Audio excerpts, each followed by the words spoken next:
Dans cette nouvelle séquence, nous allons poursuivre avec la nouvelle famille que nous avons découverte dans la séquence précédente, à savoir les ions. L'idée ici n'est pas de savoir quelle est leur constitution ou encore s'il y en a ou pas dans une solution. Nous avons vu cela dans la séquence précédente.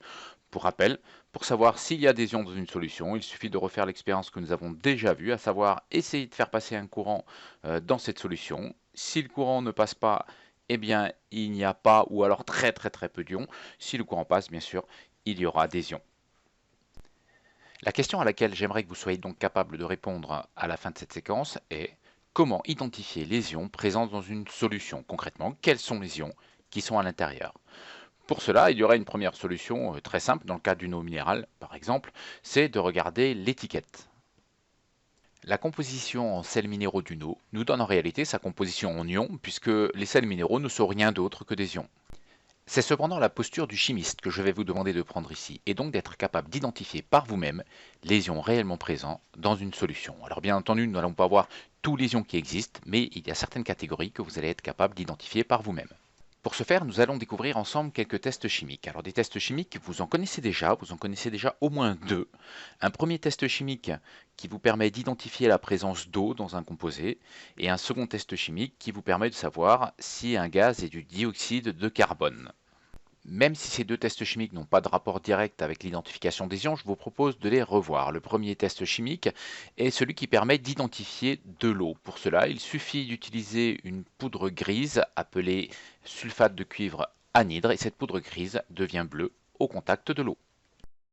Le second test chimique permet d'identifier le gaz que l'on utilise par exemple pour rendre les eaux gazeuses, ou encore le gaz que l'on expire lors de notre respiration, à savoir le CO2. Il suffit de faire passer le gaz à identifier dans de l'eau de chaux, et lorsque le gaz est du dioxyde de carbone, l'eau de chaux blanchit, on dit qu'elle se trouble. Revenons à présent à l'objet de cette séquence, en l'occurrence l'identification des ions. Nous allons identifier différents types d'ions. Je vous propose de décomposer cette séquence en trois tests. Le premier test va nous permettre d'identifier tous les ions métalliques. Pour l'exemple, nous traiterons les ions fer2 de formule chimique Fe2+, les ions fer3, Fe3+, et les ions cuivre, Ce2+. Un deuxième test nous permettra d'identifier les ions chlorure. Et enfin, un troisième et dernier test nous permettra d'identifier les ions hydroxyde, HO-, et hydrogène de formule H+. Commençons par l'identification des ions métalliques, c'est-à-dire des ions issus d'un métal, comme les ions fer ou cuivre.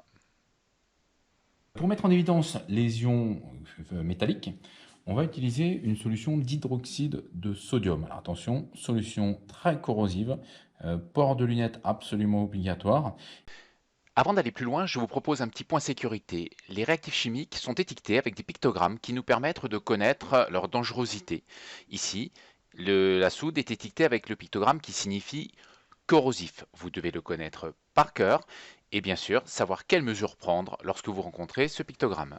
Sachez que ce pictogramme n'est pas réservé aux produits de laboratoire, vous le trouvez également sur bon nombre de produits ménagers. Lorsque vous rencontrez le pictogramme corrosif, vous savez que vous risquez une brûlure chimique. On parle de brûlure, en réalité, on devrait parler de lésion chimique, car nous ne sommes pas brûlés au sens thermique, par la chaleur du terme, mais bien par une réaction entre le produit et les tissus. Les tissus au sens large, cela peut être d'abord le tissu de vos vêtements, et cela peut générer un trou dans vos vêtements. Donc, si vous deviez avoir de la soude sur un vêtement, il faut immédiatement le rincer à l'eau claire pour éviter ce trou, et éviter de le laver en machine à la maison avec les autres vêtements, sous peine d'avoir des trous dans l'ensemble des vêtements présents dans la machine.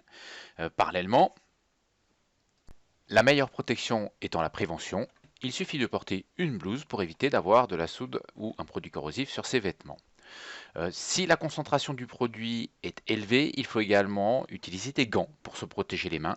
Et quelle que soit la concentration de ce produit, il est impératif d'utiliser des lunettes. Vous avez sous les yeux une image difficile à soutenir, mais qui est le résultat d'une lésion chimique, à droite sur la peau et à gauche dans l'œil. Ceci pour vous rappeler que le port des lunettes est obligatoire à chaque instant où nous manipulerons des produits corrosifs. Les lunettes doivent être portées, et pas seulement quand vous manipulez. À partir du moment où des produits corrosifs sont distribués sur les tables, tout le monde porte des lunettes sur les deux yeux. Ce ne sont pas vos cheveux qui ont besoin d'être protégés. Et souvenez-vous qu'une projection peut également venir d'un groupe qui travaille à côté de vous. Bref, un seul mot d'ordre, je porte mes lunettes et je ne les retire en aucun cas tant que l'ensemble des produits corrosifs présents sur les tables n'a pas été ramassé. Cette dernière image est une simulation d'une lésion chimique. Vous voyez là bien la différence entre une lésion chimique et une brûlure.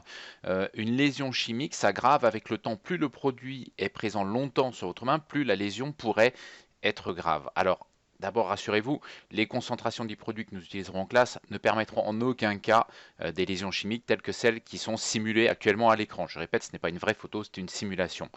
Quoi qu'il en soit, il faut retenir une chose, plus le produit est présent longtemps, plus il va attaquer vos tissus, et donc plus vous agissez vite pour le rincer et le retirer, moins la lésion sera grave.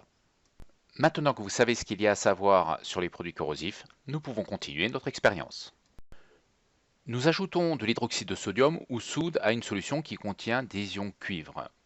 Solution de soude ou hydroxyde de sodium désigne le même réactif et on voit immédiatement l'apparition de ce qu'on appelle un précipité bleu. C'est comme une sorte de gélatine, c'est du solide.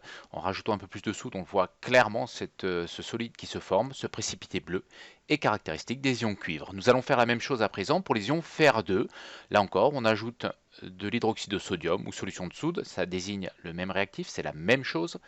Ajoutons-en quelques gouttes dans une solution qui contient des ions Fer2 et on obtient cette fois-ci un précipité vert. Pour terminer, nous allons faire la même chose avec la dernière solution qui contient des ions Fer3 de formule Fe3+. Ajoutons un petit peu de soude dans cette solution. Et vous voyez l'apparition d'une couleur orangée assez légère. En regardant de plus près, on verra qu'il s'agit là encore d'un solide. C'est un précipité orange qui est caractéristique des ions Fe3+. On voit bien là, en regardant d'un petit peu plus près, le solide en suspension dans la solution, le fameux précipité orange caractéristique des ions Fe3+. Il faut donc retenir ici que solution de soude ou hydroxyde de sodium désigne un même réactif chimique et que lorsque l'on ajoute ce réactif dans une solution qui contient des ions métalliques, on obtiendra systématiquement un précipité. Un précipité est un solide qui se forme lorsque les ions métalliques entrent en contact avec l'hydroxyde de sodium. Enfin, la couleur de ce précipité dépend de l'ion présent. Pour les ions Cu2+, les ions cuivre, on obtiendra un précipité bleu. Pour les ions Fe2+, que l'on appelle ion Fer2, on obtiendra un précipité vert. Et enfin, pour les ions Fe3+, que l'on appelle ion Fer3, on obtiendra un précipité orange. Enfin, avant de passer à la suite des tests caractéristiques, sachez que la solution d'hydroxyde de sodium que nous venons d'utiliser s'appelle ainsi car elle est composée d'ions hydroxyde de formule chimique HO- et d'ions sodium de formule chimique Na+. La formule chimique de la solution d'hydroxyde de sodium est donc Na+, HO-. Le deuxième test caractéristique d'ions sera celui permettant d'identifier les ions chlorure. Pour rappel, les ions chlorure sont ceux qui se forment par exemple lorsque l'on va dissoudre du sel de cuisine dans de l'eau. Lors de la dissolution du sel de cuisine dans l'eau, il se formera également des ions sodium, mais cela ne nous intéresse pas ici. Pour identifier les ions chlorure, nous allons utiliser du nitrate d'argent. L'étiquetage du nitrate d'argent nous présente 3 pictogrammes. Vous connaissez déjà le pictogramme corrosif et les précautions à prendre. Le pouvoir corrosif du nitrate d'argent est utilisé pour lutter contre les verrues. Il est vendu pour cela en pharmacie. En plus d'être corrosif, le nitrate d'argent fait des taches noires sur les vêtements. Il est donc important de bien se protéger. Ce pictogramme signifie que le nitrate d'argent est dangereux pour l'environnement et plus particulièrement pour les milieux aquatiques. Il est donc important de ne surtout pas le jeter à l'évier, mais de le récupérer pour le recycler. Enfin, ce dernier pictogramme signifie que le nitrate d'argent est un comburant. Cela signifie qu'il pourrait remplacer le dioxygène lors d'une combustion. Vous n'avez pas de précautions particulières à prendre en tant qu'utilisateur à cause de ce pictogramme. Il est par contre extrêmement important dans les précautions à prendre lors du stockage dans les armoires en chimie. Passons maintenant au test des ions chlorure en ajoutant quelques gouttes de nitrate d'argent dans une solution qui contient des ions chlorure. On observe très rapidement l'apparition d'un précipité blanc. Ce précipité blanc a la particularité de noircir à la lumière. Cela a donné naissance à quelque chose que nous utilisons tous aujourd'hui quasi quotidiennement. Grâce au numérique, vous pouvez aujourd'hui prendre une infinité de photos de manière quasi instantanée et surtout gratuitement. Mais il n'en a pas toujours été ainsi. Les premiers appareils photo numériques grand public remontent maintenant à une vingtaine d'années, mais avant, il fallait mettre des pellicules dans son appareil photo. Ces pellicules permettaient de prendre en général 24 ou 36 photos et avaient un coût relativement élevé. Il fallait payer et la pellicule et le développement sur papier de ces photos. Cette technologie, plus ancienne, qui s'oppose au numérique utilisé aujourd'hui, s'appelle la technologie argentique. Alors pourquoi argentique? Eh bien, vous me voyez venir, nous avons utilisé du nitrate d'argent. Eh bien, ce sont des sels d'argent qui sont utilisés sur les pellicules photo. Ces appareils photo argentiques permettaient d'obtenir des résultats au moins égaux au numérique d'aujourd'hui, voire même supérieurs. Mais là encore, il n'en a pas toujours été ainsi, et je vous propose de revivre une expérience historique qui a été recréée assez récemment, où on a tenté de reproduire la première photo faite à partir d'un sel d'argent. C'est en 1816 que le français Nicéphore Niepce obtient la première photographie grâce à un sel d'argent, le chlorure d'argent, issu de la réaction entre le nitrate d'argent que nous avons vu tout à l'heure et les ions chlorure. Les deux investigateurs décident de reconstituer les expériences de Niepce dans les lieux mêmes où elles furent réalisées, en commençant par les premières en 1816. Ils font d'abord fabriquer des chambres obscures en suivant ces indications. L'une d'elles, écrivait-il, est une petite boîte carrée de 6 pouces de chaque face, laquelle sera munie d'un tuyau susceptible de s'allonger et portant un verre lenticulaire. Niepce s'était fabriqué une autre chambre obscure de 11 cm de côté. Elle fut beaucoup utilisée pour les premières expériences. Pour préparer le premier papier photo de l'histoire, Niepce commence par dissoudre une pièce d'argent dans de l'acide nitrique. Quand le métal est dissous, il ajoute ensuite un peu de sel de cuisine pour faire précipiter du chlorure d'argent au fond du récipient. C'est ce composé blanc qui noircit très vite à la lumière que Niepce étendait sur du papier. « J'en étale jusqu'à 6 couches », écrivait-il à son frère.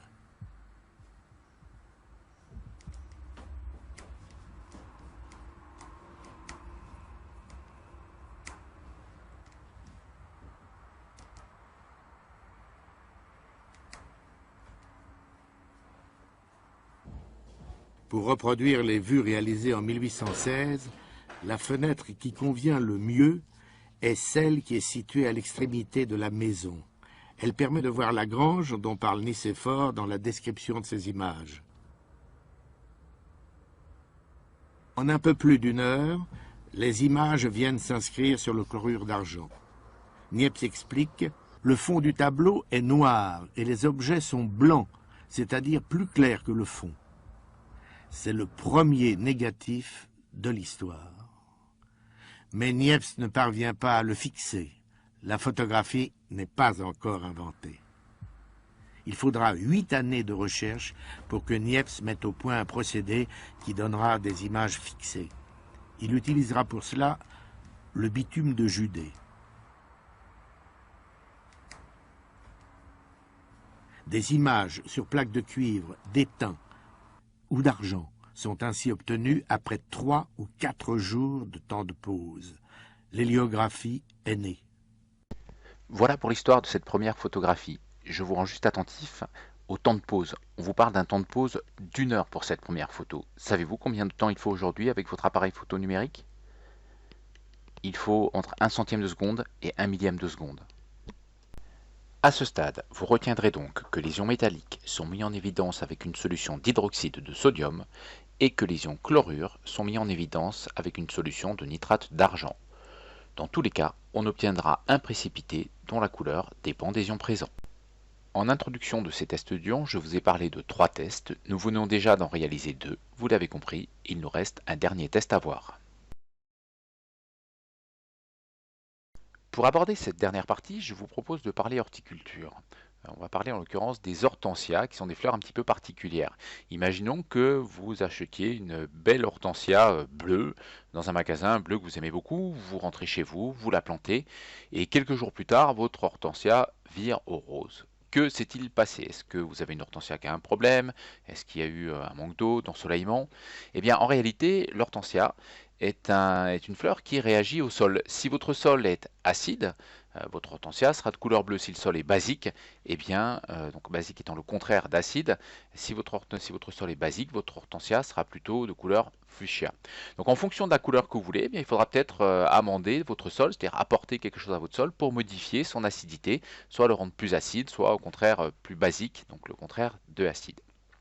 Alors imaginons que on veuille apporter quelque chose d'acide au sol pour récupérer la couleur bleue de notre hortensia. Euh, je vous montre trois produits sous les yeux. Et j'aimerais parmi ces, alors c'est évidemment pas ce qu'on va mettre dans notre sol, mais pour mettre un produit adapté, il va falloir savoir quelle est l'acidité de ce produit. Alors prenons les trois produits que je vous ai mis devant vous, je vous ai mis volontairement des produits alimentaires. À votre avis, lequel est le plus acide? Est-ce qu'il s'agit du Coca-Cola, du vinaigre, du citron? Je vous laisse réfléchir quelques secondes. Alors, je pense que la grande majorité d'entre vous a répondu entre le citron et le vinaigre. Alors, c'est discutable entre les deux et probablement peu d'entre vous ont répondu que le Coca était aussi acide. Et pourtant, le Coca-Cola est quasiment aussi acide que le citron ou le vinaigre. Ils ont une acidité très comparable. On va dire que le citron est légèrement plus acide et le vinaigre aussi que le Coca-Cola, mais très très peu. Alors pourquoi cette différence de sensation entre les deux? Parce que si vous mangez un citron ou même trempez les lèvres dans le vinaigre, on n'a pas du tout la même sensation d'acidité que en buvant du Coca-Cola. Et bien simplement parce que le Coca-Cola est très sucré et que le sucre présent annule la sensation d'acidité. Je dis bien la sensation, pas l'acidité, hein. Et donc le Coca-Cola reste une boisson très acide, mais on ne ressent pas cette acidité à cause du sucre qui annule nos capteurs sur le palais et sur la langue qui sont sensibles à l'acidité. Alors, pour savoir quel est le liquide le plus acide, on ne peut évidemment pas se servir de notre goût, déjà parce qu'il n'est pas fiable, il est faussé par d'autres composants comme le sucre, mais en plus, imaginons qu'un produit ne soit pas alimentaire, on ne peut évidemment pas le goûter pour savoir s'il est acide ou pas. Donc, le pH, il va falloir le mesurer. Alors, je dis le pH, j'ai déjà anticipé sur un mot qui arrive. Pour connaître l'acidité d'un réactif ou d'un liquide, eh bien on va mesurer une grandeur que l'on appelle le pH. Ce pH, on en reparlera dans quelques secondes, c'est un nombre compris entre 0 et 14. Plus il est petit, plus le pH va être acide, plus la solution va être acide. Plus ce nombre est grand, plus la solution va être basique. Et puis au milieu, vous l'avez compris, hein, entre 0 et 14, eh bien, on a 7. 7, c'est ni acide ni basique, c'est neutre. Alors pour le mesurer, plusieurs solutions. On peut utiliser ce qu'on appelle du papier pH. C'est un petit papier qui est imbibé d'une solution qui va changer de couleur en fonction de l'acidité de ce que l'on mettra dessus. On peut également utiliser un pH mètre, qui est une sorte de stylo que l'on va tremper, un gros stylo qu'on va tremper dans la solution et qui nous affichera directement la valeur du pH. Enfin, et certains connaissent peut-être ce réactif, on peut acheter directement un liquide que l'on mettra en contact avec de l'eau ou n'importe quel autre liquide dont on voudrait tester l'acidité et l'ensemble changera de couleur en fonction de l'acidité. On utilise ça pour les piscines, pour les aquariums. Alors nous allons utiliser, parce que c'est le plus simple à mettre en œuvre, le papier pH. Le pH mètre a un inconvénient, c'est qu'il faut au départ l'étalonner. L'étalonner, ça veut dire qu'il faut d'abord le tremper dans une solution de pH connue, par exemple 4, régler avec une petite vis pour qu'il affiche 4, puis une deuxième solution de pH connue, par exemple 7, et puis régler avec une petite vis pour qu'il affiche 7. Il faut le faire à chaque fois qu'on l'utilise, c'est plutôt lourd. Donc quand on n'a pas besoin d'une grande précision, ce qui est notre cas au collège, on va utiliser ce fameux papier pH. Je vous en fais une démonstration tout de suite. Je vous propose de déposer ici une goutte de 3 solutions différentes sur du papier pH. La première solution est tout simplement de l'eau, la deuxième de l'acide chlorhydrique et la dernière de l'hydroxyde de sodium.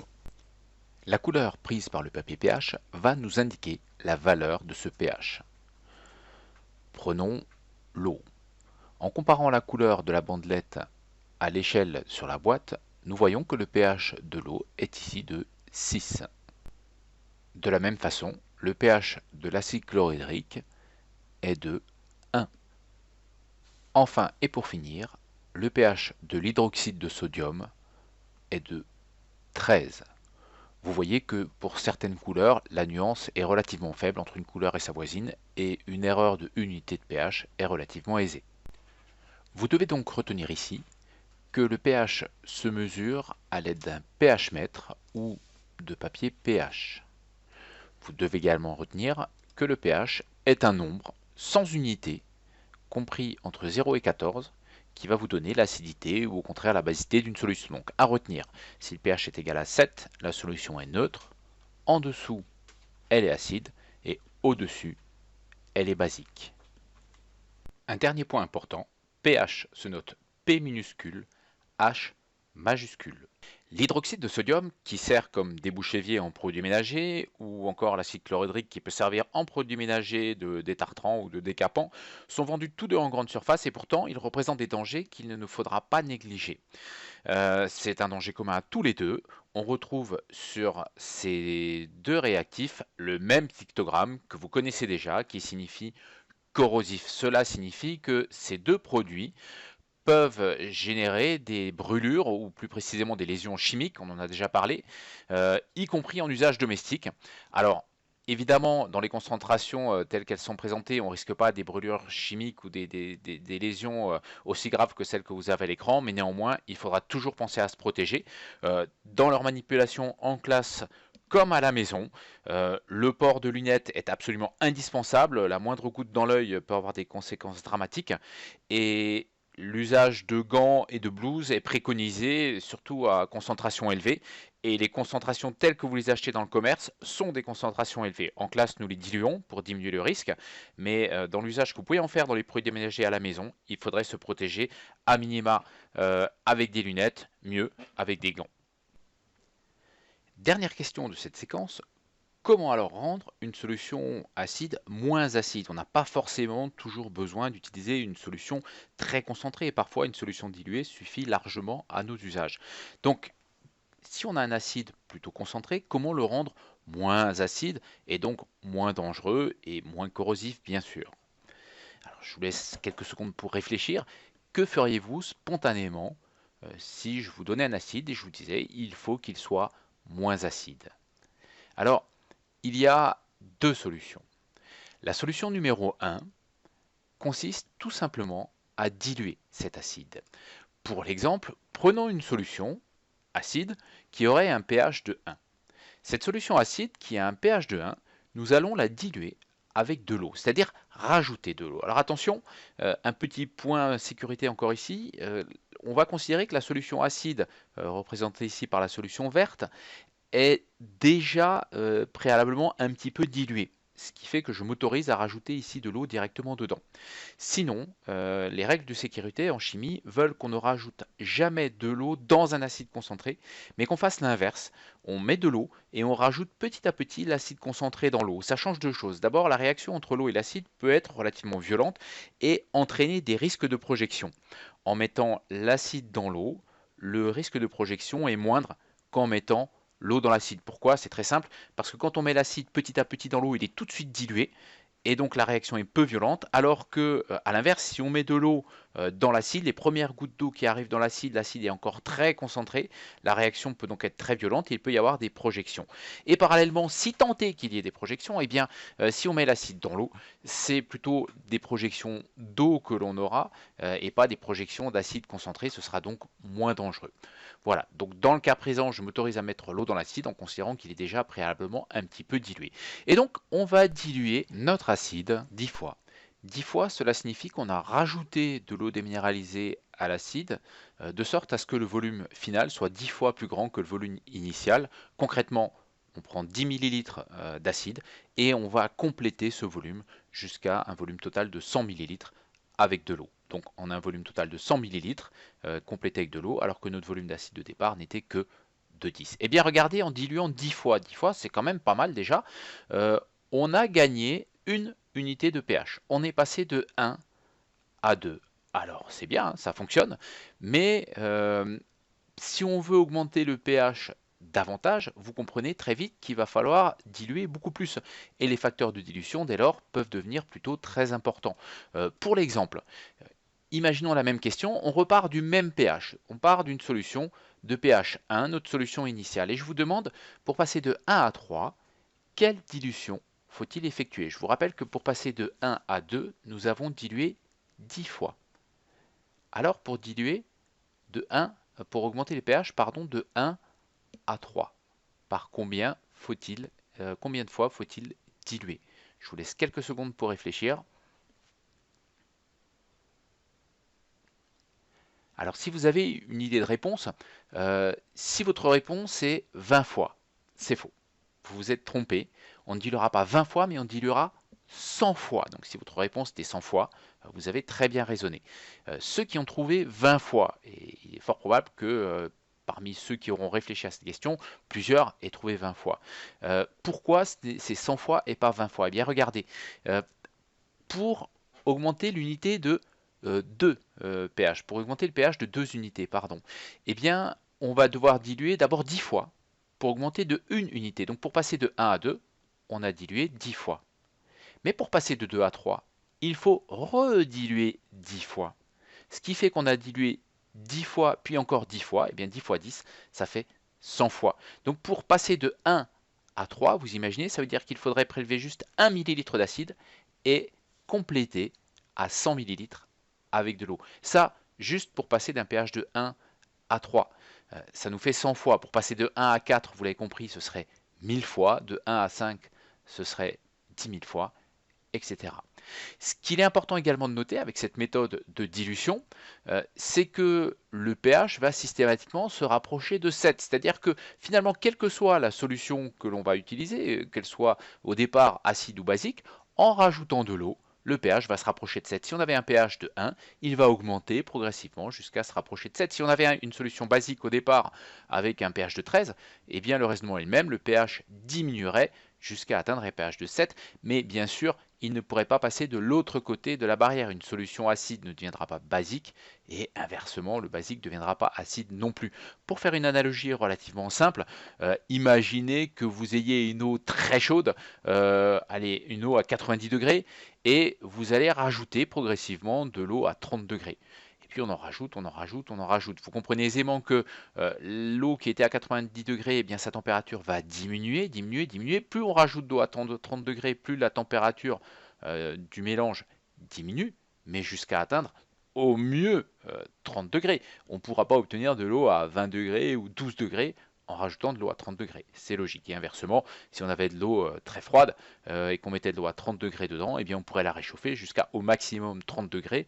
Vous comprenez bien qu'on ne fera pas de l'eau à 40 degrés en rajoutant de l'eau à 30 degrés. Eh bien, l'analogie est la même avec les solutions acides et basiques. En rajoutant de l'eau qui, je vous rappelle, est généralement neutre, c'est-à-dire un pH autour de 7, le pH du mélange se rapprochera de 7. À retenir, donc, une dilution a pour effet de rendre moins acide, ou moins basique si on avait une solution basique au départ, une solution. L'ajout d'eau va donc rapprocher le pH de 7. Et point de sécurité, quand la solution de départ est concentrée, on met toujours l'acide dans l'eau et pas l'inverse pour éviter les risques de projection. Alors, existe-t-il une autre méthode, peut-être plus efficace que de rajouter de l'eau pour rendre une solution moins acide? Eh bien, on peut reprendre exactement l'analogie de l'eau chaude et de l'eau froide. Imaginons que vous ayez, on va prendre l'exemple inverse, une eau très froide. Alors l'eau est à 12 degrés. Vous voulez la réchauffer le plus rapidement possible. Est-ce que vous allez mettre de l'eau tiède dedans ou plutôt de l'eau très chaude? Eh bien, c'est logique. Plus vous voulez obtenir rapidement une eau chaude, plus vous avez intérêt vous-même à rajouter de l'eau très chaude dedans. Donc, on peut faire, vous n'allez pas rajouter de l'eau tiède pour obtenir de l'eau très chaude. Eh bien, on peut faire un peu la même analogie avec les acides et les bases. Si j'ai un acide et que je veux qu'il soit moins acide, plutôt que de rajouter de l'eau qui est neutre, ajoutons carrément quelque chose qui est le contraire de basique, donc qui est le contraire d'acide, pardon, donc basique. Si à notre acide, on rajoute une base, par exemple de l'hydroxyde de sodium, on va donc rajouter des ions H-, eh bien le pH va augmenter beaucoup plus vite que si on rajoutait simplement de l'eau. Non seulement le pH va augmenter beaucoup plus vite, mais surtout, étant donné que l'hydroxyde de sodium est lui-même basique, eh bien, on va pouvoir largement dépasser le pH de 7. En partant d'un pH de 2, on peut monter à un pH de 11, 12, 13 et même à la limite atteindre un pH de 14. Alors pour comprendre ce qui se passe exactement, et ce sera le point final de cette séquence, eh bien, lorsque vous ajoutez de l'hydroxyde de sodium, il faut regarder un petit peu ce qui se passe dans l'équation de réaction. C'est-à-dire, l'équation de réaction, c'est ce qui modélise la réaction chimique qui se transforme. Il faut savoir que les ions H- vont réagir avec les ions H+. Tant qu'il y a des ions H+ dans la solution, dont je vous rappelle qu'ils sont responsables de l'acidité, eh bien les ions H- vont réagir avec, c'est ce que vous voyez dans l'équation de réaction en bas. Alors équation de réaction égale souvenir de quatrième, pas, pour certains pas toujours très bon souvenir, mais ça permet de comprendre ce qui se passe dans une réaction. Et lorsque les ions H+ et les ions H- réagissent ensemble, ils forment tout simplement de l'eau. Donc à mesure qu'on ajoute des ions H-, ils vont éliminer les ions H+ pour former de l'eau. Et on va arriver comme ça à un pH de 7.